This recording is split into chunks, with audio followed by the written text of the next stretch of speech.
Bom, boa tarde a todos. Desculpem esse pequeno atraso, mas acidentes acontecem, né, doutor Eduardo? É verdade. Para encerrarmos o curso de Responsabilidade Civil, temos a presença do coordenador do curso, doutor Eduardo Lemos Barbosa, que é graduado pela PUC do Rio Grande do Sul, com pós-graduação em Direito de Família, diretor da Escola Superior de Advocacia do Rio Grande do Sul, conselheiro estadual da OAB do Rio Grande do Sul, membro da 2ª Câmara do Tribunal de Ética e Disciplina da OAB Rio Grande do Sul, membro da Comissão de Direitos e Prerrogativas do Advogado, também daquela seccional, membro da 3ª Câmara da OAB do Rio Grande do Sul e coordenador da Sala da OAB do Rio Grande do Sul do Foro do 4º Distrito. Eu registro os agradecimentos ao coordenador deste curso, o doutor Eduardo Barbosa, que sempre com muita dedicação a esta casa tem colaborado com os cursos desde o início de nossa parceria, trazendo ótimos professores. Está aqui a presença do Dr. Rolf, que não nos deixa, né, na mão, o Dr. Cristiano Deodébio ainda presente também. Agradeço a todos os professores deste curso pela brilhante palestra proferida hoje aqui nesse dia. E tenho certeza que encerraremos com chave de ouro com a palestra do Dr. Eduardo. Eu quero agradecer a presença de todos aqui presentes, e em especial também agradecer aos nossos parceiros. Hoje faço menção aqui a Passo Fundo, já feita pelo Dr. Eduardo, por seu curso inaugural, São Caetano do Sul, o nosso muito obrigado, tenho certeza que este vai ser o primeiro de muitos cursos que virão pela frente. São Jerônimo, no Rio Grande do Sul, São José dos Pinhais, no Paraná, muito obrigado pela participação, São Leopoldo, também no Rio Grande do Sul, Itapejara, no Rio Grande do Sul, além dos outros parceiros aqui no interior do estado de São Paulo que nos assistem e os colegas que nos acompanham pela internet, o nosso muito obrigado. Passo a palavra ao coordenador do curso, doutor Eduardo, para que possa proferir a sua palestra. Obrigado, Roger, pelas palavras. Desculpe aí aos colegas, aos amigos aí pelo imprevisto, mas, como eu digo às vezes para alguns casos, vamos falar de acidente aéreo, se o mundo fosse ideal, não caía avião, né? E os imprevistos acontecem. E, aliás, falando já sobre imprevistos, eu no meu escritório, como atuamos mais focado na área de família, e acabamos aí por circunstâncias, atuando mais na responsabilidade civil na questão do acidente aéreo, eu gostaria de fazer um comentário inicial, no sentido de transmitir a vocês que atuar nessa área do acidente aéreo foi a experiência mais difícil, eu acho, como profissional que eu tive até hoje. E aos meus colegas de escritório também. Por quê? Primeiramente, no direito de família, a gente ainda faz um divórcio, faz uma separação, ou tem algum conflito de família que, como não me deixa mentir aí o Dr. Rolf, muitas vezes, via de regra, é profundo, causa bastante cicatrizes, dificuldades para as pessoas terem um discernimento mais racional, é puramente emoção. Mas no acidente aéreo, tratando com os clientes que são as famílias das vítimas, essa dor, essa cicatriz é muito mais profunda do que que eu estava acostumado, que era o direito de família. Porque a dor de uma separação, de um divórcio, enfim, nunca se equipara à dor de uma perda de um familiar. Ainda mais quando essa perda ela é repentina, ela é trágica, ela acontece de forma totalmente inesperada. Essas famílias, que eu, em 2 casos grandes aí de acidentes aí, que ocorreram aqui no Brasil, estou tendo a experiência de atuar, sofrem dores muito profundas. E, via de regra, essas famílias não ficam mais unidas, acabam cortando relações, às vezes de um lado vai o pai e a mãe para um lado, vai a viúva e o filho para outro. Aliás, é bastante comum isto. Ou outras partes das famílias, enfim, dificilmente as famílias ficam no mesmo grupo, participando com o mesmo profissional. Isso exige da gente que atua nessa área, muitas vezes atuando muito mais como um psicólogo, como um conciliador, do que até mesmo como um advogado. É necessário, antes de falar em assuntos de indenização para com esses clientes, com esses familiares, ter a sensibilidade de que antes você tem que ouvir eles bastante, ouvir a dor deles, o choro, a lamúria, a revolta, para depois, num outro momento, você abordar questões jurídicas. Eu faço esse comentário porque, a meu ver, ao menos, me parece muito interessante essa situação, que, aliás, até já me convidaram até para escrever um livro a respeito disso, evidente, sem citar nomes, mas as experiências que eu e outros colegas tivemos a oportunidade de conviver é realmente muito pesada e que eu tenho a pretensão de dizer que nenhum outro ramo do direito poderia abrigar tragédia igual, ou ter um contato tão forte, com um drama tão grande, como o profissional que está nessa área atua com essas familiares de vítimas. Bom, pois não, já. Rocha, obrigado. Colocando já alguns aspectos jurídicos a respeito do direito aeronáutico, onde alguns tópicos que eu chamaria atenção, que são muito polêmicos, mas que estão no título: fontes, natureza, incidência do Código de Defesa do Consumidor, Convenção de Montreal, parece tudo um pouco estranho. Mas, primeiramente, eu gostaria de dizer que o transporte aéreo divide-se em dois tipos: o internacional e o nacional. No transporte internacional, ele era tratado desde 1929 pela Convenção de Varsóvia, onde os seus ditames legais foram regrados através dessa convenção.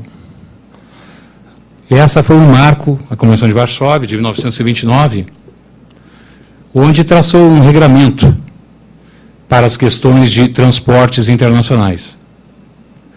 Logo após vieram outras, a Convenção de Guadalajara, também ensejou bastante alterações. Também vieram a Convenção do Canadá, mas, por fim, o que regra hoje o transporte internacional é a Convenção de Montreal, que é a Convenção para a Unificação de certas regras relativas ao transporte aéreo internacional. E esse regramento de Montreal, de 28 de maio de 1999, é o que regula o transporte internacional de passageiros e de mercadorias.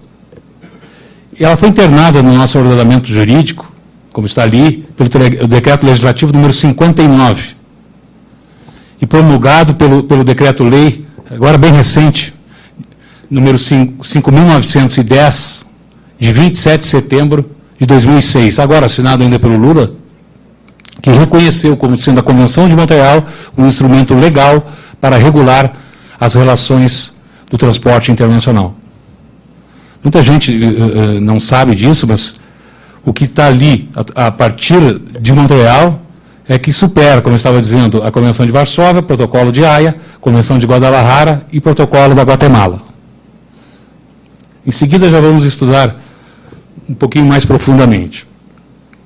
O artigo 1º dessa convenção, que entrou em vigor no âmbito internacional em 2003, embora ela tenha sido elaborada em 99, ela passou a vigorar no mundo em 30 países inicialmente, agora praticamente todos aderiram, né?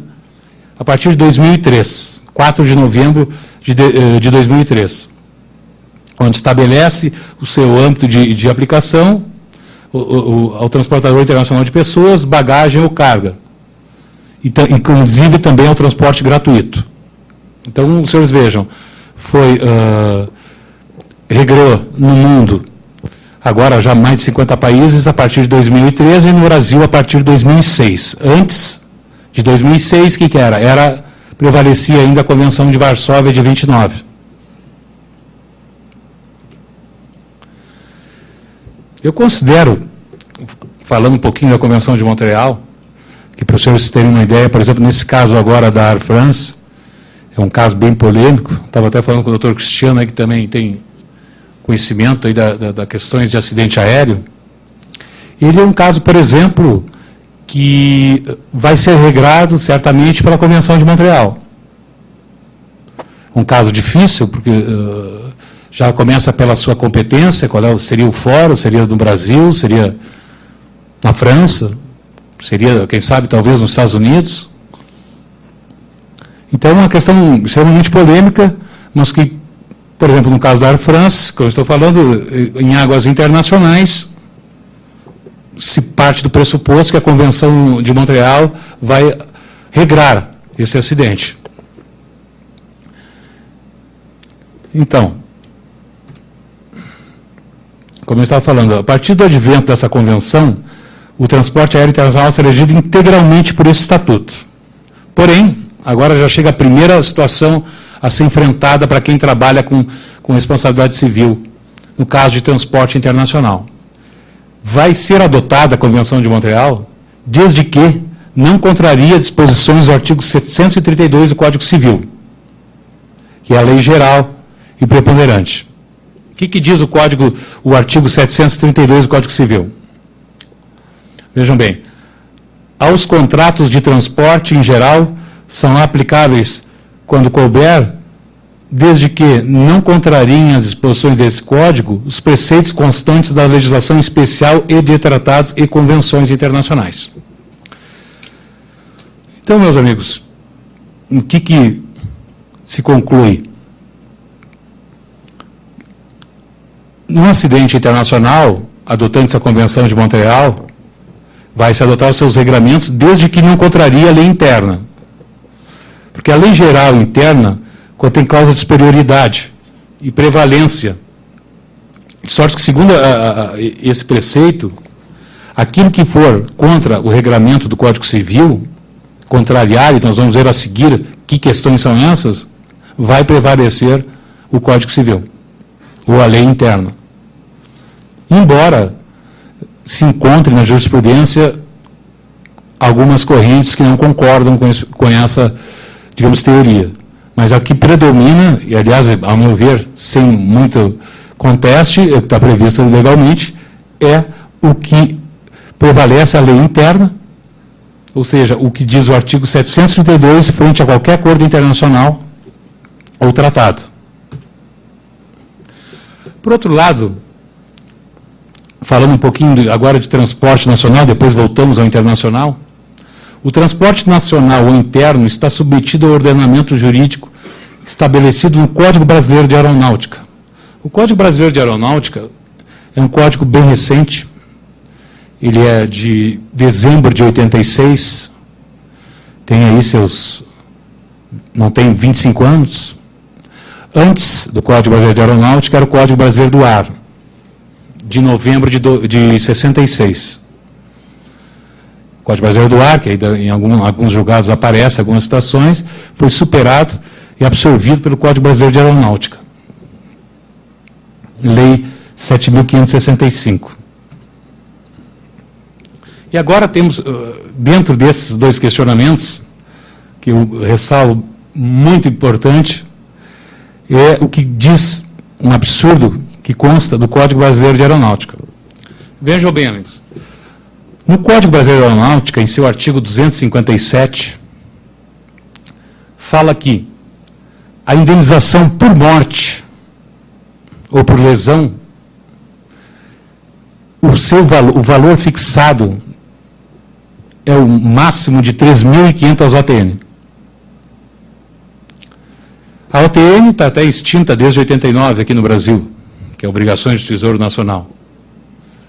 Mas tem uma previsão legal, constante do Código Brasileiro de Aeronáutica, do seu artigo 257, que diz que o máximo de indenizações por morte tem que atingir o limite de 3.500 OTN. Eu fiz um cálculo dessas OTNs, fazendo aí uma engenharia matemática, que tantos planos econômicos fomos vítimas aí de 89 para cá e nesses 20 anos. Mas se vocês atualizarem esse valor de 3.500 OTNs, nós vamos encontrar R$ 124 mil.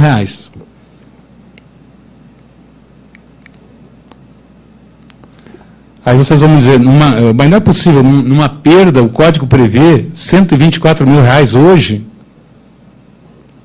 Não é possível que algum julgador aplique. Aí eu vou colocar para vocês, que infelizmente não posso, lógico, revelar nomes, mas numa sentença de uma vara civil de Porto Alegre, do Fórum Central de Porto Alegre, para uma família que perdeu o pai no acidente da TAM. Vejam bem, colegas, um julgador definiu como valor de indenização a quantia de R$ 124 mil. Baseado no artigo 257 do Código Brasileiro de Aeronáutica. Sentença essa de primeiro grau, recente, agora de 2008. Eu tenho ela comigo. E o fundamento legal dessa condenação é o Código Brasileiro de Aeronáutica, que ali fixa um valor. Independente do caso, da situação daquela família, de quem fazia, da renda que a vítima tinha, dos dependentes econômicos a ele. Por incrível que pareça. É evidente que essa decisão está em grau de apelação. E já, vejam bem, colegas, a comparação já para o transportador internacional, na Convenção de Montreal, é totalmente diferente a história. A previsão legal é de 100 mil DES. O que é DES? É Special Drawing Rights. Em português, direito especial de saque. Vocês vão perguntar, mas que moeda é essa? De onde é que saiu isso? Isso é uma moeda fixada pelo Fundo Monetário Internacional, que é uma moeda que circula entre os países, digamos assim. Tem todo um critério para definir seu valor, e antes até era adotado o dólar, depois foi adotado essa, digamos, entre aspas, moeda. Também chegando a um cálculo, ao dólar, quando eu fiz esse cálculo, considerei o dólar 1,80, acho que hoje baixou, né? Mas enfim, a 1,80, esse valor chegaria a 400 mil. Essa previsão de indenização contida na Convenção de Montreal, no seu artigo 20 e 21, depois se quiserem eu tenho ela, posso mandar para vocês, prevê que a indenização por morte, não limita, mas prevê que a indenização por morte pode alcançar o valor de 100 mil DES, que hoje daria 400 mil. Até outro dia, fazendo uma palestra, um colega também disse, pô, no Brasil, se cair o avião, o código dá 124 mil, mas se cair em águas internacionais, é 400 mil. Pô, acho que eu vou comprar uma outra passagem para minha sogra para a Europa, sabe? Então, vocês veem como é negativo o Código Brasileiro, os valores são realmente muito aquém do que se pode obter, né, no exterior. Por isso, nas questões aí de acidente aéreo, há tantos escritórios americanos, principalmente, vêm ao Brasil e angariam clientes, né, e familiares para postularem ações e acabam ingressando com ações fora daqui. Justamente para buscar, através da Convenção de Montreal, quando é possível, lógico, postular isso, mas vocês vão ver mais adiante que é possível. Por quê? A previsão legal é mais de 3 vezes o que no Brasil diz, no que no Brasil prevê. Bem, falando em nosso professor Sérgio Cavalieri, que hoje nos deu uma palestra maravilhosa, aí, abrindo o nosso curso, para o professor Sérgio Cavalieri Filho, tanto o transportador aéreo nacional como internacional, em função de serem prestadores de serviços públicos, estão subordinados ao Código do Consumidor. Porém, isso também é uma outra divergência de doutrina e de jurisprudência.